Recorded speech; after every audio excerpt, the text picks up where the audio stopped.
Oke, bismillahirrahmanirrahim. Assalamualaikum warahmatullahi wabarakatuh.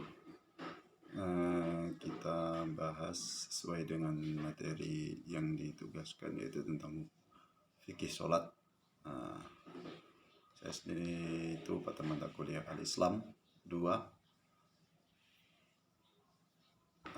Kita masuk pada pengertian sholat. Pengertian sholat itu menurut bahasa adalah doa.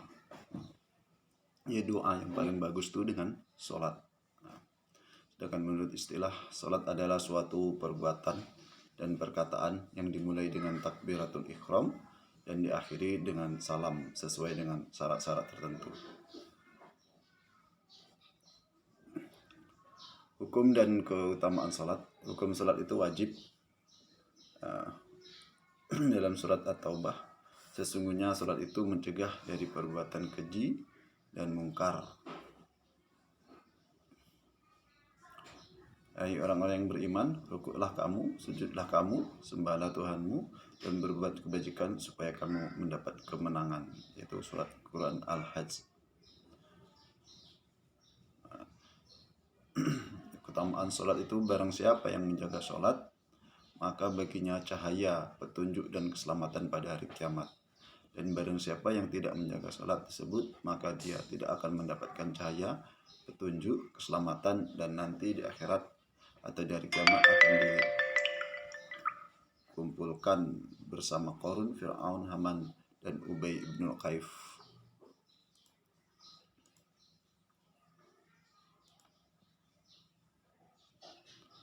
Untuk bacaan untuk tentang perintah sholat itu atau ayat-ayat yang berkaitan dengan sholat itu sangat banyak.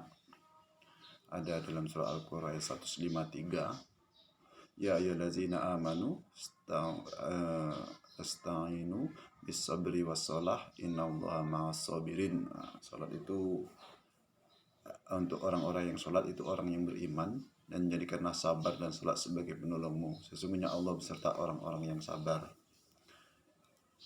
Hadis tentang sholat pun banyak, seperti hadis riwayat Muslim, yaitu as-shalatul khamsun wal jum'atu ilal jum'ah kafaratun lima bainahunna malam tushal kabair. Salat 5 waktu, salat Jumat ke salat Jumat berikutnya adalah penggugur dosa di antara keduanya selama dosa-dosa besar ditinggalkan. Jadi hukum atau hadis atau ayat Al-Quran tentang salat itu sangat banyak. Kita bisa cari di Al-Quran tentang hadis-hadis atau ayat-ayat tentang salat. Surat Al-Quran Al-Baqarah ayat kedua, ayat 1, 2, 3, 8 ada juga hafizu ala salati was salatil wusta wa qumu lillahi qanitin. Peliharalah atas salat dan salat yang tengah atau wusta, dan berdirilah untuk Allah dengan tekun. Selanjutnya, hukum salat. Hukum salat itu sering kita bahas, yaitu tentang bisa dikatakan kafir, bisa dikatakan fasik. Kafir itu kafir murtad, terbagi dua, yaitu kafir murtad dan kafir. Kafir murtad ini maksudnya mengingkari kewajiban dan melecehkannya. Itu menurut para imam dan ijma atau Imam Syafi'i dan Malik.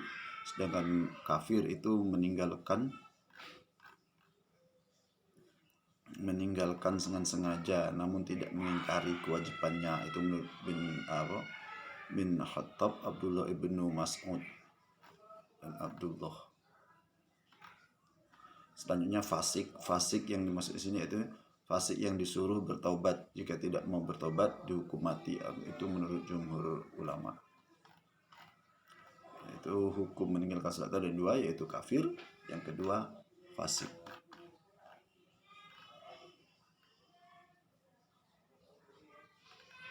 Dalam hadis itu diriwayatkan dari hadis Jabir radhiyallahu berkata, batas antara kufur dengan seorang adalah sholat. bainir rijali wal kufuri tarakus salati. Dan hadis dari Buraidah, Rasulullah SAW berkata, itu perjanjian antara kami dengan mereka adalah salat, maka barang siapa yang meninggalkannya maka ia kafir. Itu hadis riwayat Ahmad dan Ashabus Sunan.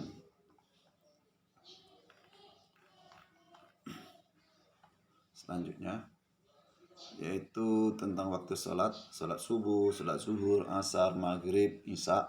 Jadi salat yang 5 waktu itu yang telah diriwayatkan atau yang telah diwajibkan oleh orang muslim atau umat muslim. Itu penugasan salat itu ketika Nabi Isra dan Mi'raj. Dengan Isra Mi'raj Nabi pada 17 Ramadan itu ada 2 versi. Waktu salat fajar atau salat subuh itu waktunya sejak terbit fajar sidik sehingga terbit matahari. Disunahkan pelaksanaan di awal waktu menurut Syafi'i, dan disunahkan melaksanakan di akhir waktu menurut mazhab Hanafi. Salat zuhur waktunya sejak tergelincir matahari dari pertengahan langit sehingga bayangan benda sama dengan aslinya. Disunahkan mengakhirinya ketika sangat panas. Ini ada waktu-waktu tertentu atau keadaan-keadaan tertentu. Itu dalam keadaan panas maka dia bisa kita lakukan. Disunahkan kita pada akhir. Kemungkinan di akhir itu kan matahari udah mulai dingin. Dan selain itu kita harus lakukannya di awal waktu. Itu seperti yang diriwayatkan dalam Bukhari, Anas radhiyallahu anhu. Terus salat asar itu waktu bayang-bayang benda dengan aslinya di luar bayangan waktu zawal sampai terbenam matahari. Disunahkan melaksanakan di awal waktu dan makruh melaksanakannya setelah matahari menguning. Salat asar disebut salat wusta. Salat wusta itu salat pertengahan. Pertengahan itu antara subuh zuhur, antara maghrib isya. Jadi dia salat pertengahan. Selanjutnya salat maghrib. Salat maghrib itu waktunya sejak terbenam matahari sehingga hilang warna merah. Disunahkan melaksanakannya di awal waktu dan diperbolehkan mengakhirinya selama belum hilang warna merah di langit. Itu salat maghrib waktunya lebih pendek dari salat-salat yang lain. Sedangkan salat isya waktunya sejak hilang warna merah sehingga terbit fajar. Disunahkan mengakhirkan pelaksanaannya hingga tengah malam. Diperbolehkan juga melaksanakannya setelah tengah malam, dan makruh hukumnya tidur sebelum salat isya dan berbincang sesudahnya. Ya, kebanyakan dari kita ini salat isya itu kita lakukan selepas tidur, selepas apa. Jadi sebagusnya salat itu dilakukan tepat waktu. Selanjutnya masalah azan dan iqamah. Hukum azan dan iqamah. Sunnah muakkadah. Sunnah muakkadah untuk melaksanakan salat fardu atau jumhur ulama. Sunnah muakkadah itu sunnah yang dianjurkan. Jadi dianjurkan. Salat muakkadah itu sunnah yang dianjurkan. Menurut Imam Malik, azan dan iqamah itu wajib dilakukan di masjid. Fardu kifayah menurut Imam Ahmad. Fardu kifayah itu apabila udah dilakukan oleh sebagian orang tidak melakukannya tidak apa-apa. Itu menurut Imam Ahmad. Disunahkan bagi yang mendengar azan untuk mengucapkan seperti yang diucapkan oleh muazin, kecuali pada hayya 'alas shalah sama hayya 'alal falah itu kita mengucapkan la haula wala quwata illa billahil aliyil azim. Itu pas waktu hayya 'alas shalah, hayya 'alal falah, waktu ketika muazin mengucapkan hayya 'alas shalah atau hayya 'alal falah. Disunahkan berdoa antara azan dan iqamat. Antara azan dan iqamat itu kan kadang lama. Biasa yang sering sebentar itu pas sholat maghrib. Itu disunahkan kita untuk berdoa. Terus disunahkan ada jarak antara azan dan iqamat. Itu kita harus memberi jarak antara azan dan iqamat itu untuk untuk orang berdatangan ke masjid.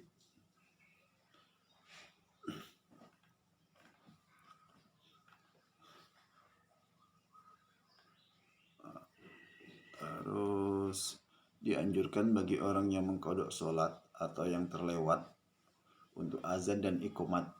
Ini banyak orang yang kodok sholat atau dia dalam perjalanan atau musafir. Dan jika sholat yang ditinggalkan itu banyak, maka azan untuk sholat pertama dan qomat untuk sholat selanjutnya. Setiap sholatnya diperbolehkan berbicara di antara qomat dan sholat dan tidak mengulangi qomat meskipun penghalang itu panjang. Hal ini ditetapkan dalam sunnah seperti diriwayatkan oleh Imam Bukhari.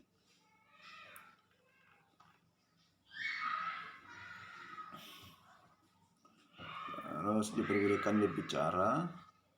Lalu wanita tidak disunahkan azan dan iqamat, tetapi tidak apa-apa jika melakukannya. Aisyah radhiyallahu anha pernah melakukannya seperti yang dilakukan oleh Al-Baihaqi. Oke, kita masuk syarat sholat. Syarat sholat itu tahu waktu bahwa sholat itu sudah masuk. Jangan kita sholat ketika waktunya belum tiba atau belum masuk. Suci dari hadas besar dan kecil. Hadas besar dan kecil ini apa? Kalau yang perempuan itu nifas atau haid atau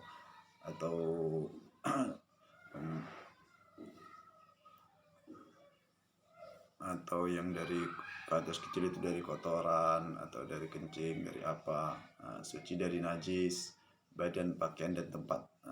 Badan kita bersih, maksudnya mandi dulu, pakaian kita harus bersih, dan tempat sholat pun harus bersih, menutup aurat yang perempuan kecuali muka dan telapak tangan. Terus yang laki-laki itu dari bawah lutut sampai di atas pusat, dan yang selanjutnya menghadap kiblat. Rukun sholat itu dimulai dari niat. Selepas niat yaitu niat melakukan sholat.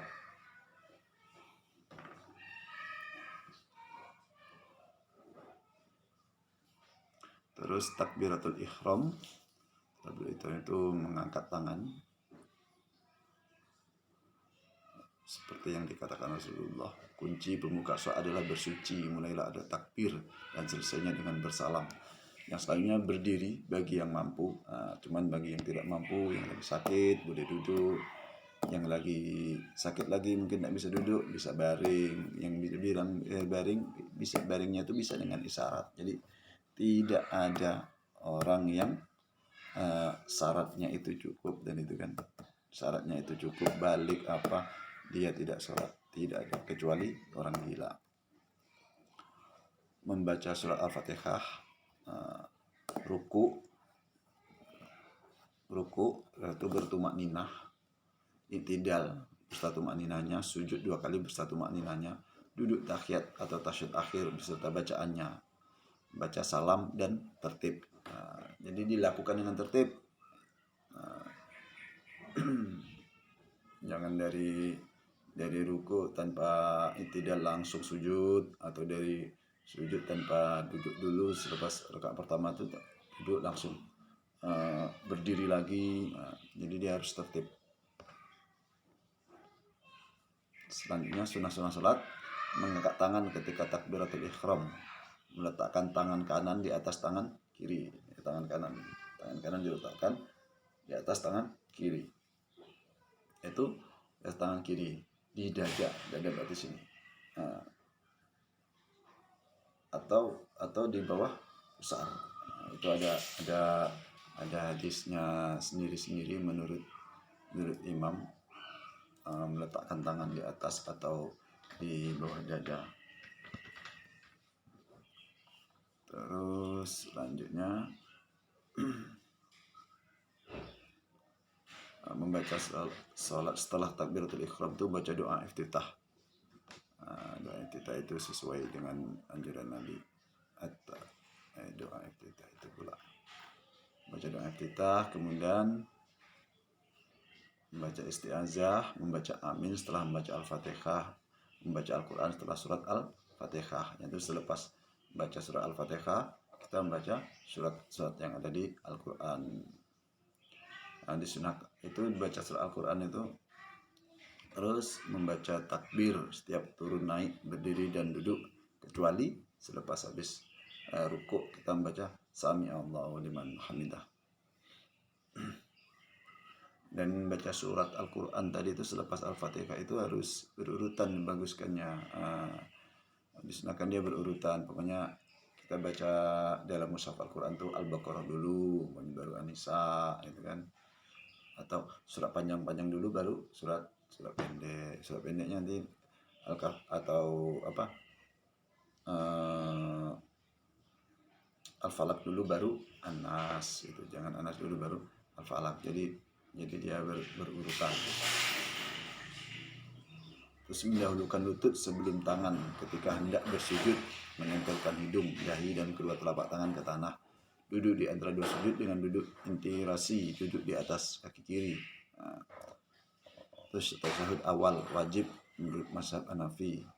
Duduk tawaru atau tasyahud akhir, yaitu dengan mendorong kaki ke depan, mendirikan kaki kanan dan duduk di tempat sholat. Berdoa sebelum sholat, sebelum salam dengan doa amsur, maksudnya ini doa yang dianjurkan oleh Rasulullah. Memperbanyak zikir setelah salam dengan zikir matsur atau zikir yang dianjurkan oleh Rasulullah SAW.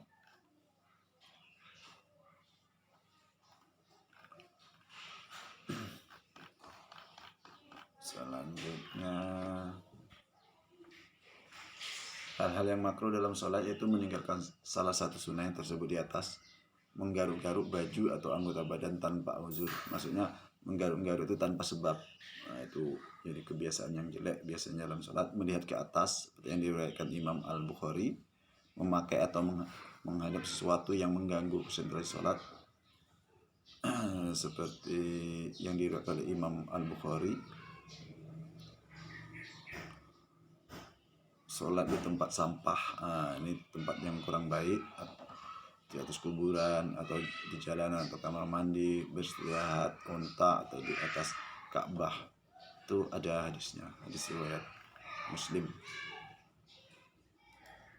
Terus memakai baju yang terbuka lebar leher, terbuka lehernya, menggulung lengan baju panjang, itu makruh. Sholat dengan pakaian kerja, nah itu makruh apabila pakaian kerja, pakaian yang lainnya itu ada, pakaian yang untuk sholat itu ada.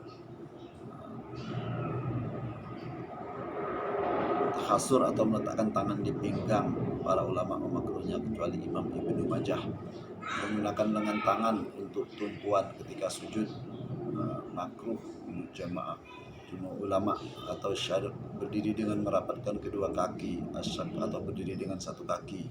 Makruh membaca surah setelah Al-Fatihah di rakaat kedua sebelum surah rakaat pertama dalam urutan mushaf. Itu tadi membaca dalam mushaf Al-Quran tadi, membaca setelah Al-Fatihah kita membaca suratnya terbalik, kita membaca An-Nas dulu baru Al-Falaq, gitu kan. Seharusnya kan Al-Falaq dulu baru An-Nas. Sujud di atas tutup kepala yang menghalangi dahi dan tanah tempat sujud, mengusap bekas sujud selama dalam sholat. Ini kemungkinan maksudnya ketika kita pakai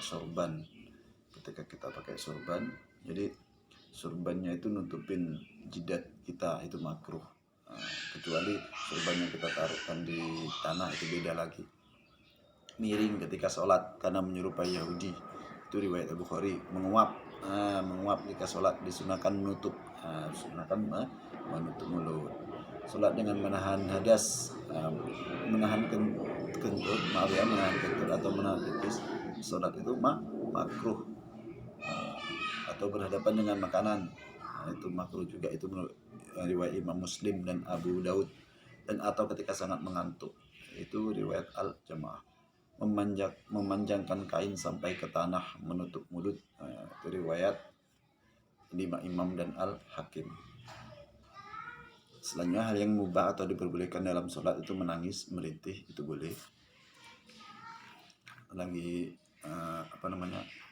itu mungkin ada hadisnya dari riwayat Rasulullah menangis ketika sholat. Abu Bakar juga menangis dalam sholatnya. Jadi diriwayatkan pula bahwa Umar radhiyallahu anhu sholat subuh dan membaca surat Yusuf sehingga sampai pada ayat sesungguhnya hanyalah kepada Allah aku mengadukan kesusahan dan kesedihanku. Menangis Umar. Menurut mazhab Syafi'i, jika dalam tangisnya itu ada terdengar satu atau dua huruf yang tidak dipahami, maka batal sholatnya. Menurut Imam Syafi'i, ketika menangis itu kita berkata-kata yang tidak ada hubungan dengan sholat, itu akan membatalkan sholatnya. Membunuh hewan yang membahayakan, itu boleh. Berjalan sedikit kan ada kebutuhan tanpa merubah posisi dari arah kiblat, boleh. Membawa anak kecil dengan digendong sambil sholat, itu juga boleh. Itu pernah dilakukan oleh Nabi Muhammad SAW. Terus mengingatkan Al-Fatihah imam jika kelupaan atau salah dalam membaca, boleh. Sujud di atas sorban atau pakaian yang dikenakan karena kondisi tertentu. Membaca Al-Quran dengan memegang mushaf, boleh. Menghentikan sholat karena membunuh binatang yang membahayakan, apabila ada binatang yang membahayakan dibunuh gitu kan. Atau itu kalau zaman sekarang ini kita pernah dikatakan Bapak kemarin, HP bunyi, itu harus kita matikan biar tidak mengganggu sholatnya orang lain, karena mudorotnya lebih besar daripada manfaatnya, itu kan. Manfaatnya kalau kita matikan itu lebih besar juga, manfaatnya lebih besar. Oke, selanjutnya hal-hal yang membatalkan sholat: meninggalkan salah satu syarat sah sholat atau rukun. Syarat sahnya sholat dan rukun kita tinggalkan, maka itu batal sholatnya. Makan minum dengan sengaja meskipun sedikit, sengaja berbicara di luar bacaan sholat, ya, kita berbicara walaupun dengan bahasa Arab atau bahasa apa, tapi itu di luar bacaan sholat. Banyak bergerak dengan sengaja atau lupa di luar gerakan sholat, lupa dia gerakan sholatnya, kemudian dia bergerak atau menggerak-gerakkan tangan atau badannya itu yang dengan sengaja dia menggerakkannya. Tertawa atau terbahak, keduanya membatalkan sholat.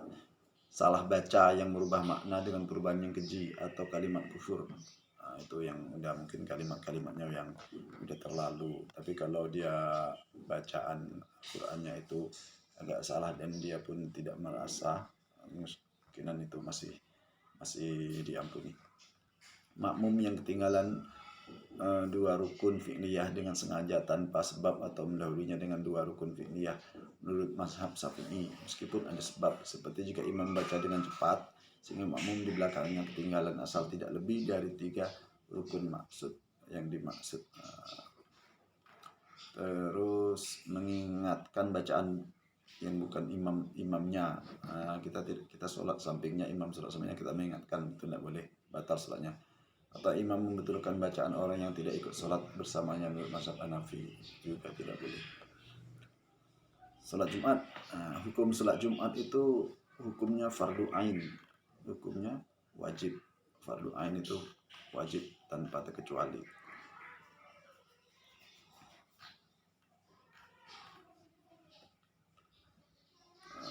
Ini sesungguhnya aku bermaksud untuk menyuruh seseorang sholat bersama kaum muslimin, kemudian aku membakar rumah orang-orang yang tidak ikut merasakan sholat Jumat. Haris Ahmad dan Mukmin. Zaman dahulu apabila kita tidak sholat Jumat itu dibakar rumahnya. Dan banyak hadis-hadis lain yang berkenaan dengan sholat Jumat itu. Ada nih, barang siapa yang meninggalkan sholat Jumat karena meremehkannya, maka Allah akan mengunci mati hatinya. Hadis riwayat Abu Sunan dan Al-Hakim.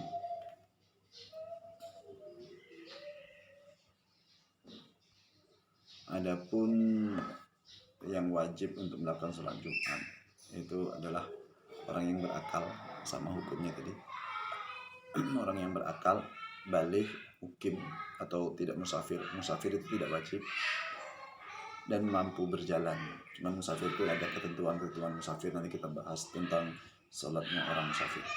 Sholat Jumat itu tidak wajib bagi wanita atau anak-anak, orang sakit yang membahayakan, atau kalau ikut Jumatan mereka harus dirawat atau gimana, atau perawat yang tidak dapat meninggalkan pasiennya, musafir, orang yang dalam ketakutan, orang yang terhalang hujan lebat atau gangguan keamanan, itu tidak diwajibkan untuk sholat Jumat.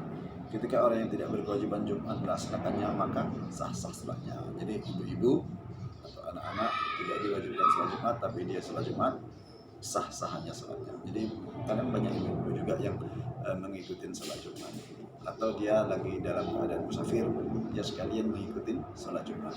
Karena kan di situ tidak ada yang sholat, ya tidak ada orang yang sholat jamaah zuhur, makanya biar itu terikut jamaah, sholat berjamaah, maka dia ibu-ibu itu ikut sholat Jumat, tidak ada masalah. Yang penting terpisah daripada laki-laki dan perempuan, itu sesuai dengan ketentuan sholat berjamaah. Waktu dan syaratnya, waktu sholat Jumat itu sama dengan waktu sholat zuhur. Syaratnya berjamaah, jadi tidak boleh sholat Jumat itu sendiri, harus berjamaah. Menurut Abu Dawud itu cukup 4 orang, cukup 3 orang selain imam. Jadi dengan imam berarti 4 orang, makmumnya 3. Nanti satu Bilal, satu yang khutbah, atau satu yang muazinnya, satu iqomah. Jadi cukup 3-4 orang dengan imam. Tapi kalau menurut mazhab Syafi'i itu harus ada 40 orang, dan itu orang mukim, bukan musafir. Tidak tergolong musafir, harus 40 orang. Sedangkan mazhab Maliki itu harus ada 12 orang laki-laki selain imam. Berarti dengan imam 13 lah, 13 orang laki-laki lah. Itu kalau mazhab Maliki.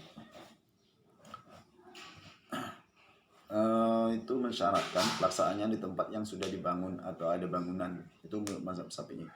Mensyaratkan izin imam atau kepala negara untuk ke sana, itu menurut mazhab Hanafi. Jadi menurut mazhab Hanafi ini, kalau kita mau melakukan sholat Jumat itu harus minta izin dulu sama pemerintah setempat, atau imam atau kepala negara. Atau khutbah hukum wajib, itu menurut mayoritas ulama. Jadi kalau sholat Jumat tidak ada khutbahnya, itu batal demi hukum sholat Jumatnya. Jadi wajib harus ada khutbahnya. Dan di khutbah itu tadi ada ketentuan juga, dia harus baca ini baca itu, dan itu mungkinan bab lain dibahas di situ. Adab Jumat dan hal yang berkaitan dengan hari Jumat. Pertama harus mandi, itu sunnah-sunnah nih.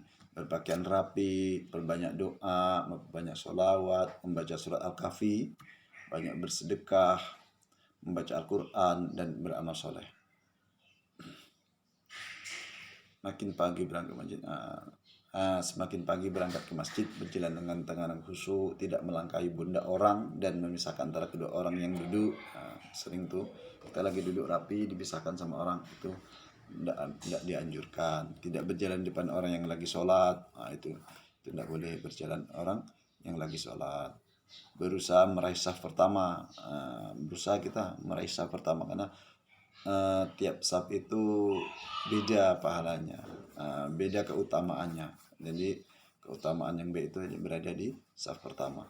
Tidak melakukan sholat sunnah setelah imam naik mimbar, kecuali tadi itu sholat tahiyatul masjid. Tidak disunahkan kita sholat ketika udah khutbah kita masih sholat sunnah, itu tidak dianjurkan.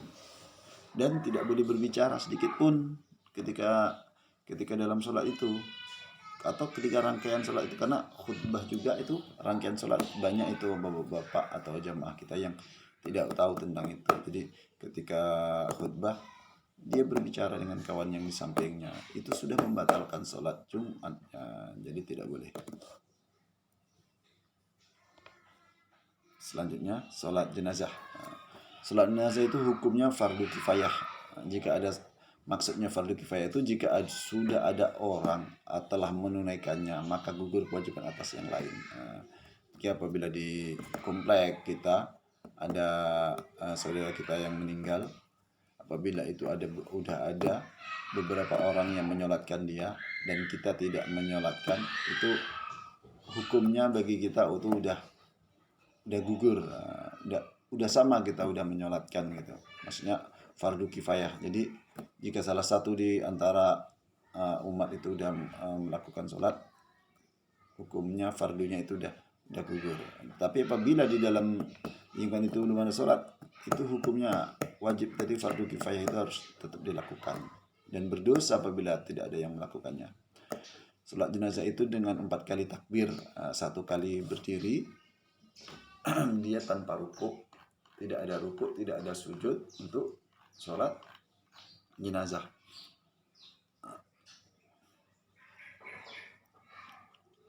Itu dengan 4 kali takbir, 1 kali berdiri tanpa rukuk dan sujud.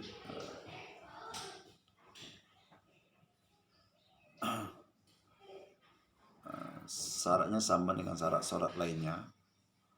Cuman nanti ada mayitnya. Beda pula dengan mayit yang lagi perang, mayit lagi perang meninggalnya dalam keadaan perang, itu tidak perlu kita mandikan, tidak perlu kita kafankan, tidak perlu kita mandikan, tidak perlu kita kafankan. Jadi cukup dia dengan pakaian perangnya itu, pakaian perangnya aja tidak apa-apa. Jadi dia langsung kita sholatin. Caranya sholat jenazah itu dah niat sholat jenazah. Beda nanti kalau dia perempuan, kalau dia laki-laki niatnya beda. Takbir dengan mengangkat kedua tangan lalu membaca surat Al-Fatihah, itu takbir pertama. Takbir kedua itu mengangkat tangan lalu membaca sholawat, Allahumma sholli ala sayyidina Muhammad wa ala ali Muhammad sampai Ibrahim boleh. Terus takbir ketiga itu mengangkat dua tangan lalu takbir, lalu berdoa Allahumma ighfir lahu warhamhu, itu apabila mayatnya itu orang perempuan. Kalau laki-laki, kalau dia perempuan Allahumma ighfir laha warhamha wa'fi wa'fu anha. Terusnya itu takbir keempat, dia 4 takbir tadi kan. Takbir keempat tuh Allahumma la tahrimna ajrahu wa la tahrimna ba'dahu, atau bisa disambung selanjutnya waghfir lana walahu. Itu apabila mayatnya perempuan, laki-laki. Apabila mayatnya perempuan Allahumma la tahrimna fir laha. Oke, sholat jenazah udah. Ini aslinya sholat jenazah ini perlu praktek. Jadi kalau perempuan nanti posisi imam itu di mana, kalau laki posisi imam di mana, kan? Kalau perempuan itu kalau nggak salah itu lebih ke atas, posisi imamnya ke atas badannya. Kalau nggak terbalik ya, kalau laki-laki lebih ke bawah, artinya akan lupa. Dan sholat jenazah ini lebih bagus diperbanyak safnya. Apabila kita 6 orang, kita bikin makmumnya itu 6 orang, kita bikin itu safnya sampai 3 saf. Jadi di saf itu kan harus 2 orang, saf itu harus 2 orang, 2 sampai 3 saf. Beda dengan sholat jamaah, ya kan? Kalau sholat jamaah fardu itu diutamakan saf depan itu harus dipenuhin dulu. Saf depan dipenuhin. Udah ada anak-anak di depan tuh jangan ditarik, nggak boleh kalau dia udah sholat, karena dia datang duluan, udah sholat dari depan, yang balik lah, nggak boleh kita tarik ke belakang. Itu sholat fardu. Dengan sholat jenazah seperti itu. Jadi sholat jenazah itu lebih bagus apabila safnya lebih banyak. Oke, selanjutnya sholat sunnah. Pertama sholat witir. Mana sholat witir? Sholat witir itu waktunya sesudah sholat isya sehingga terbit fajar. Bilang rakaatnya 1, 3, 5, 7, 9 atau 11 rakaat. Jadi sholat witir itu adalah sholat yang ganjil. Apabila dalam sholat Ramadan ini tarawih itu sering dilakukan itu 3 rakaat langsung, atau bisa 2 rakaat langsung 1 rakaat bisa. Tapi utamanya itu langsung ganjil, atau 1 rakaat, 3 rakaat, atau 5 rakaat, dia ganjil. Yang penting sholatnya ganjil. Boleh dengan bersambung dengan hanya sekali salam atau terpisah-pisah setiap 2 rakaat, kemudian terakhirnya kemudian sholat yang ketiga itu kita lakukan 1 rakaat. Disunahkan baca doa kunut di rakaat akhir atau sebelum ruku. Sebelum ruku di rakaat akhir tuh umpamanya terakhirnya atau rakaat ketiganya kita disunahkan itu untuk doa kunut.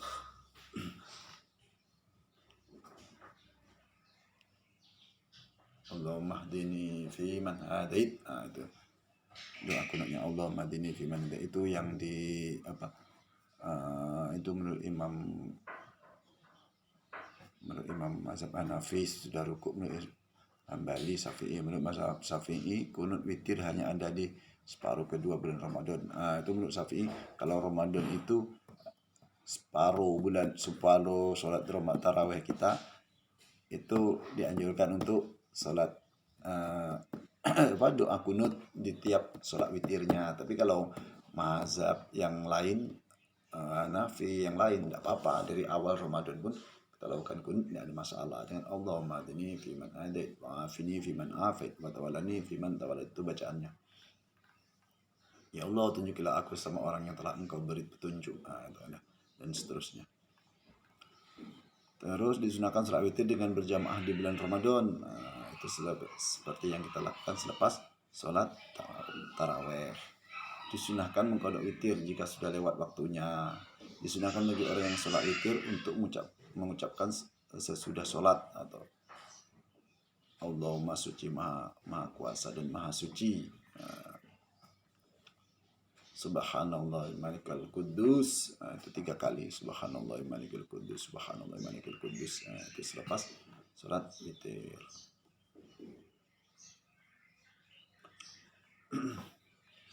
Selanjutnya sholat rawatib. Sholat rawatib itu disunahkan bagi setiap muslim untuk membiasakan sholat sunnah bersama dengan sholat 5 waktu sebagaimana yang pernah Rasulullah lakukan. Ya, itu ada dalam hadis Rasulullah, banyak hadis-hadis tentang sholat witir. Ini ada dari Rabi'ah bin Malik al-Aslamiyah berkata, Rasulullah SAW berkata, padaku mintalah. Aku berkata, aku minta bisa bersamamu di surga. Tanya Nabi, apakah ada permintaan lain? Aku jawab, hanya itu. Sabda Nabi, maka bantulah aku mencapai keinginanmu dengan banyak bersujud. Ini maksudnya, yang maksud ini dengan banyak bersolat. Sholat sunnah tadi itu. Sholat rawatib itu apa? Sholat sunat rawatib itu muakkad, yaitu sholat sunat yang sangat dianjurkan masalahnya. Ini dianjurkan yaitu 2 rakaat sebelum sholat subuh, 2 rakaat sebelum sholat zuhur, 2 rakaat sesudah sholat zuhur, 2 rakaat sesudah sholat maghrib, 2 rakaat sesudah sholat isya, dan 2 rakaat sesudah sholat Jumat. Atau sholat sunat rawatib yang ghairu muakkad, ini tidak begitu dianjurkan, tapi dilakukan lebih berpahala. Yaitu pelaksanaannya 4 rakaat sebelum zuhur, 4 rakaat sesudah zuhur, 4 rakaat sebelum asar, 2 rakaat sebelum sholat maghrib, dan 2 rakaat sebelum sholat isya. Jadi habis asar itu tidak ada sholat rawatib. Selanjutnya sholat sunnah lainnya, sholat duha. Waktunya mulai matahari setinggi tombak sampai menjelang matahari bergeser ke barat. Itu bisa dilakukan 2, 4, atau 8 rakaat. Sedangkan ada 16 rakaat itu menurut mazhab Hanafi. Sholat duha kata orang, ini sholat pembuka rezeki. Sholat gerhana matahari dan bulan, hukumnya sunnah muakkadah atau sunnah yang ditekankan. Jadi sholat gerhana matahari dan bulan itu sholat yang ditekankan. Sholat gerhana adalah 2 rakaat, setiap rakaat 2 kali berdiri dan 2 ruku. Boleh jahar atau itu pada sholat gerhana bulan itu ditekankan karena dia dilakukan pada waktu malam. Dan sir, boleh sir, jadi boleh jahar boleh sir. Tapi pada sholat gerhana bulan itu dianjurkan untuk dijaharkan atau disuarakan. Itu ada khutbahnya, itu menurut mazhab Syafi'iyah, dan sunnah menurut Abu Hanifah dan Imam Malik setelah sholat gerhana matahari saja. Imam Malik setelah matahari saja itu harus diperbanyak membaca istighfar. Selanjutnya sholat istikharah. Sholat istikharah ini ada dalam hadis Rasulullah. Jadi Allah yang dibahas itu, jika seseorang di antaramu bimbang atas sesuatu, maka hendaklah rukuk dan rukuk rakaat di luar sholat fardu, kemudian berdoa, ya Allah, sesungguhnya aku minta pilihan dengan ilmu-ilmu dan meminta kemampuan dengan kekuasaanmu, meminta dari anugerahmu yang besar. Jadi sholat istikharah ini kebanyakan kita lakukan itu sholat pilihan. Udah kuliah nih, udah mau masuk kuliah, saya mau ambil jurusan apa, ya, pendidikan agama atau jurusan psikologi. untuk menentukan tuh sholat istiqoroh, atau ini yang masih bujang, yang masih gadis, semuanya kan mau yang datang ke rumahnya 2 atau 3 orang, dia sholat istiqoroh untuk menetapkan hatinya yang mana yang lebih bagus. Itu dianjurkan untuk sholat istiqoroh. Itu dilakukan selepas sholat fardu. Itu maksudnya dilakukan di luar sholat fardu. Sholat taubat, nah ini tidak ada seorang pun yang berbuat dosa kemudian ia bangun bersuci lalu sholat 2 rakaat kemudian beristighfar kepada Allah, pasti Allah akan mengampuninya. Nah, insya Allah.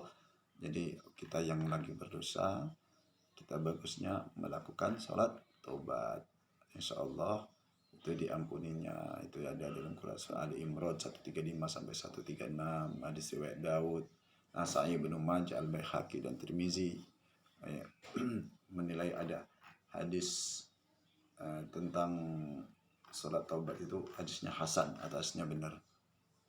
Ya, sholat istiqo, ini sholat minta turun hujan lagi zaman kemarau, musim kemarau, yaitu sholat minta hujan. Itu atau bisa dilakukan doa juga di dalam, seperti doanya sholat ketika kita sholat Jumat. Itu dilakukan di waktu sholat 2 rakaat, di luar waktu sholat ya, dilakukannya di luar waktu sholat 2 rakaat, maksudnya di luar waktu sholat fardu dilakukannya 2 rakaat tanpa azan dan iqomah. Dianjurkan membaca surat Al-A'la untuk rakaat pertama dan Al-Ghasyiyah untuk rakaat kedua dengan jahriyah. Dan itu dianjurkan untuk berkhutbah seperti dilakukan oleh sholat Jumat. Selanjutnya sholat qiyamul Ramadan atau sholat taraweh. Nah, ini yang kita lakukan sekarang, sholat taraweh. Sholat taraweh itu pengampun dosa yang telah lalu dan yang akan datang. Itu menurut muttafaqun alaih insyaallah. Dilakukan waktu Ramadan. Jadi sholat Ramadan atau sholat taraweh itu tidak ada dilakukan di luar Ramadan. Hukumnya sunnah muakkah. Bisa dilakukan 4 rakaat, itu muttafaqun alaih, atau 20 rakaat, itu menurut sahabat atau khulafaur rasyidin Hanafi, Syafi'i, Hambali dan jumhur ulama. Dan dilakukan berjamaah, bagusnya dilakukan berjamaah. Selanjutnya sholat qiyamul lail, waktu sejak selesai sholat isya sehingga terbit fajar, utamanya sepertiga malam terakhir. Tidak ada batasan rakaat, tidak ada batas rakaatnya, mau 10, mau 20, 30 tidak apa-apa. Kalau Nabi itu melakukan sampai bengkak kaki Nabi itu, melakukan sholat qiyamul lail itu sampai bengkak kakinya. Kalau kita mungkin tiap malam kita usahakan 2 rakaat, alhamdulillah, nanti diakhiri dengan witir 3 rakaat atau 1 rakaat. Itu bisa dikatakan juga sholat tahajud. Kenapa dikatakan sholat tahajud? Dia dilakukan, sholat malam itu dilakukan setelah dia tidur terlebih dahulu. Tapi kalau dia belum tidur, dia sudah melakukan sholat, itu bisa juga dikatakan sholat qiyamul lail aja. Kalau tahajud dia dilakukan selepas tidur dia, seperti tidur dulu, makanya jam 10 tidur, terbangun dia nanti sepertiga malam itu mungkin sekitar jam 2, jam 3 lah ya, atau jam 1.30. Selanjutnya sholat Idul Fitri dan Adha.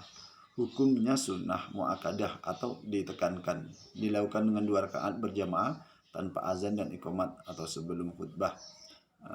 Pada rakaat pertama takbir 7 kali dengan mengangkat kedua tangan, dan pada rakaat kedua bertakbir 5 kali sebelum membaca surat Al-Fatihah. Waktunya sejak matahari naik sepenggalan kira-kira 6 meter pada waktu Idul Fitri dan 3 meter pada waktu Idul Adha sampai matahari bergeser ke barat. Sholat id sah dikerjakan oleh laki-laki, wanita, anak-anak, musafir atau mukim. Disunahkan bagi setiap muslim untuk mandi, bersiwak, memakai wewangian, memakai pakaian paling baik menuju ke tempat sholat dari jalan yang berbeda dengan yang pulangnya. Jadi dianjurkan, sunnah juga tuh kita berangkatnya dari jalan A, nanti pulangnya dari jalan B. Memperbanyak melantunkan takbir, Allahu Akbar, Allahu Akbar, walillahil hamd. Sunnah Idul Adha yang membedakan dengan Idul Fitri adalah jelang sholat Idul Fitri disunahkan makan dulu. Kalau Idul Adha itu selepas sholat baru kita makan. Itu disunahkan. Selanjutnya sholat berjamaah. fadilah, hikmah, dan hukum-hukumnya. Sholat berjamaah itu lebih utama dari sholat sendiri dengan 27 derajat. Tuh, sholat berjamaah itu pahalanya 27 derajat. Beda dengan sholat sendiri yang pahalanya hanya 1 derajat. Itu diriwayatkan oleh Abdullah bin Umar radhiyallahu anhu. Terus itu sholat itu fardu ain, fardu kifayah, dan sunnah muakkadah. Fardu ain itu menurut Imam Ahmad bin Hambal, Uzai, dan Zahiriyah. Itu berdasarkan hadis Imam Muslim dari Abu Hurairah radhiyallahu an bahwa sholat berjamaah itu adalah fardu ain. Fardu ain itu wajib dilakukan, kalau tidak dilakukan berdosa. Seterusnya fardu kifayah. Fardu kifayah ini menurut jumhur ulama, yang terdiri para ulama pendahulu atau mazhab Syafi'i atau mayoritas mazhab Hanafi dan Maliki, itu merujuk kepada dari dalil utama yang menyatakan fardu ain dengan mengalihkan makna wajib ke wajib kifayah. Jadi dalil yang di fardu ain itu kan fardu ain kata menurut sebagian imam, itu Imam Hambal. Tapi kalau menurut imam yang lainnya, Hanafi atau Maliki atau Syafi'i, itu fardu kifayah. Fardu kifayah itu maksudnya apa? Apabila udah dilakukan sebagian orang, kita tidak melakukannya tidak apa-apa. Yang selanjutnya sunat muakkadah. Sunat muakkadah ini Imam Ibnu Hanifah dan dua orang muridnya, itu Zaid bin Ali dan Al-Mu'ayyid billah. Dan salat tanpa berjamaah, dan jika satu kota meninggalkan tanpa uzur, mereka diperintahkan untuk melaksanakan jika mereka mau. Jika menolak, maka mereka diperangi. Karena berjamaah adalah salah satu syariat Islam. Selanjutnya hukum-hukumnya. Hukum-hukum nih sholat berjamaah. Sholat berjamaah itu adalah di masjid. Itu bagusnya sunahnya itu dilakukan di masjid. Disunahkan sholat berjamaah itu juga dalam sholat yang dikodok atau sholat orang-orang musafir. Itu kan bagusnya dijamaahkan. Minimalnya ada satu imam dan satu makmum. Apabila itu satu makmum laki-laki, maka dia berada di samping kanan si imam. Dan itu disunahkan juga wanita itu terpisah dari laki-laki. Adapun syarat sah laki-laki menjadi imam adalah Islam, balik, berakal, mampu membaca Al-Quran, dan bebas dari uzur. Uzur tidak ada batasannya.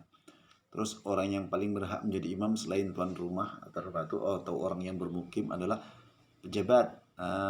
Pejabat itu bagus jadi imam. Pak RT bagus dia jadi imam. Kepala desa atau presiden dia bagus jadi imam sholat, dianjurkan. Atau orang-orang yang paling berilmu, punya ilmunya, kemudian yang paling banyak hafalannya, atau yang paling warok itu maksudnya lebih berhati-hati terhadap dosa. Kemudian yang paling tua usianya, jadi yang paling tua itu terakhir dia. Jadi yang pertama itu orang yang bermukim dulu. Ada tidak orang yang bermukim di situ? Ada yang bermukim, ada tidak pejabat di situ? Ada pejabat. Nah, pejabatnya gimana? Hafalannya gimana? Warok enggak dia gitu kan. Terus seorang makmum berdiri di samping kanan imam. Itu si kanan imam itu apabila cuma berdua. Apabila banyak ya sebagaimana biasanya. Sebaiknya imam memperingan sholat. Jadi ketika sholat berjamaah, imam itu dianjurkan untuk memperingan sholat itu membaca bacaan-bacaan yang kita kira itu makmum bisa gitu loh. Jangan pula dia baca surat panjang yang kira-kira makmum di belakang itu tidak bisa, pas salah tidak ada yang betulin gitu kan. Dan itu dianjurkan juga bacaannya tuh pakai surat yang ringan-ringan saja. Makmum wajib mengikuti imam. Apapun masalahnya, makmum wajib mengikuti imam. Makmum diperbolehkan mufaraqah atau memisahkan diri dari imam. Boleh nih, makmum memisahkan diri dari imam boleh. Tapi itu ada sebab-sebab tertentu. Mungkin dia ada keperluan yang mendesak atau gimana, dia baru ingat, dia boleh meninggalkan sholat dari jamaah tadi. Disunahkan bagi imam setelah sholat dan salam menengok ke kanan dan ke kiri, kemudian berpindah dari tempat sholatnya. Itu disunahkan berpindah dari tempat sholatnya. Makruh seorang imam mengimami kaum yang tidak menyukainya. Tidak boleh. Banyak ini. Di situ banyak yang pakai mazhab Maliki, kita sholat kita tahu kita ni mazhab Syafi'i, kita sholat pula di situ jadi imam, itu tidak boleh. Itu tidak disukai nanti dengan jamaahnya. Menghadiri sholat berjamaah menjadi tidak wajib karena uzur. Karena uzur ini bisa jadi dia sakit, atau bisa jadi ada hujan lebat, atau dia terancam keselamatannya, itu tidak jadi wajib. Boleh masbuk kecuali bangun dari ruku. Maksudnya boleh masbuk. Jadi apabila kita tertinggal, tapi apabila imam itu udah itidal, udah bangun dari ruku, makanya itu kita udah tertinggal 1 rakaat, kita udah sami Allahu liman hamidah, itu imam udah berdiri itidal selepas ruku dan kita baru datang, maka kita udah tertinggal 1 rakaat. Salat musafir, salat musafir ini orang yang berpergian. Dan apabila kamu bepergian di muka bumi, maka tidaklah mengapa kamu mengqashar sembahyangmu atau mengqashar salatmu jika kamu takut diserang orang-orang yang kafir. Itu surat orang musafir. Itu tadi itu surat An-Nisa, surat An-Nisa ayat 101. Ada juga di dalamnya Ala bin Umayyah berkata, aku bertanya kepada Umar bin Khattab, bagaimana pendapatmu tentang mengqashar salat, padahal Allah SWT berfirman, jika kamu takut diserang orang kafir, dan sekarang hal itu tidak ada. Umar berkata, aku heran dari apa yang kau herankan. Lalu aku sampaikan hal itu kepada Rasulullah, Rasulullah bersabda, itu adalah sedekah Allah kepada kalian, maka terimalah sedekahnya. Itu menurut riwayat Al-Jamaah. Jadi zaman dulu itu salat qashar itu dilakukan, salat musafir itu dilakukan, salat qashar itu dilakukan karena kita merasa takut ada ancaman-ancaman dari luar. Tapi dalam sekarang ancaman tidak ada. Tapi menurut Rasulullah itu tidak apa kita lakukan, itu sebagai sedekah Allah terhadap kita. Sedangkan menurut mazhab Hanafi, mengqashar salat adalah azimah atau hukumnya tetap, dan salat sempurna hukumnya makruh berbeda sunnah, tapi tetap sah salatnya, dan 2 rakaat akhir dianggap sebagai salat sunnah. Dan tasyahud awal menjadi wajib, jika ditinggalkan batal salatnya. Menurut mazhab Syafi'i, qashar salat adalah rukhsah, itu kemudahan, itu menurut Syafi'i kemudahan, tapi tidak dimakruhkan salat sempurna yang berstatus azimah, dan itu yang utama. Jika safarnya belum sampai 3 marhalah, dan jika sudah melewatinya, maka yang utama mengqashar salat. Para ulama berbeda pendapat tentang jarak safar yang diperbolehkan qashar salat. Menurut mazhab Maliki, Syafi'i dan Hambali, sejauh kurang lebih dari 90 km. 90 km kita boleh sholat qashar. Jadi kalau Pekanbaru Kampar itu belum boleh qashar. Pekanbaru Kampar itu mungkin ada enggak 90? Kayaknya belum ada lah. Pekanbaru Kampar belum sampai 90 km. Atau Pekanbaru Pandau, belum boleh kita sholat qashar. Lama safar, itu 4 hari menurut jumhur ulama. 4 hari. Apabila maunya kita di Pekanbaru nih, kita datang ke Jakarta, 4 hari kita di Jakarta, boleh sholatnya kita qashar maghrib nanti dengan isya, subuh tapi tidak boleh ya, subuh tidak masuk. Terus di kita jamak kan, terus isya dengan maghrib isya, atau zuhur dengan ngasar gitu kan. Tapi pada para ulama berbeda pendapat tentang jarak safar tadi kan. Terus mazhab Syafi'i, jika lebih dari 18 hari dianggap mukim dan tidak mengqashar apapun keadaannya. Apabila lebih dari 18 hari itu tidak mukim, tidak boleh mengqashar lagi. Tapi kebanyakan jarang kita berpergian sampai selama itu kan. Kalau orang kerja, kalau kami dulu 14 hari, tapi pun kami tidak mengqasharnya. Syarat untuk mengambil rukhsah atau qashar keringanan tadi itu, agar keluar di tempat tinggalnya, kita harus keluar dulu di tempat tinggal kita, baru kita boleh mengqashar sholat, dan terus mengqashar sampai ia pulang ke negerinya. Mengqashar sholat 4 rakaat menjadi 2 rakaat. Orang mukim boleh makmum kepada musafir ketika musafir telah salam, yang mungkin meluruskan sebagaimana musafir yang telah sholat 4 rakaat makmum kepada mukim tersebut. Oke, demikianlah pembahasan kita tentang sholat. Itu sholat wajib, sholat sunat, sholat jamaah, sholat Jumat, dan sholat lain sebagainya. Oke kawan-kawan, marilah mulai hari ini kita didik anak atau adik-adik kita dengan baik supaya mereka bisa meraih masa depan yang mereka inginkan.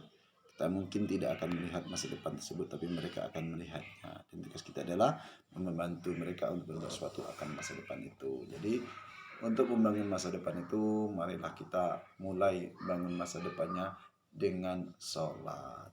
Demikian, atas perhatiannya, terima kasih.